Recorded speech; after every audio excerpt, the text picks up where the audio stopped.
here at Dubai para sa ating unang semifinal round ng Talentadong Pinoy Middle East. Simula na ng pasiklaban. I can see it in the stars across the sky. Maganda ang ginawa mo. Nining, huwag mong kalilimutan, pakainin mo rin ha. Opo, tay. Parang lahat gagawin yan. Magaling ka na baritone eh. 5 more practices, saktong-sakto na yon. Pero dalawang talentado ang may matinding pinagdadaanan.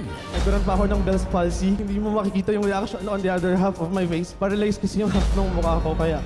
Yung anak mo daw, hindi mo pa nakikita o nahawakan. Meron po siyang hernia. Yun po yung pinaka-problema ko ngayon kung saan ako maghahanap ng pampa-opera sa anak ko.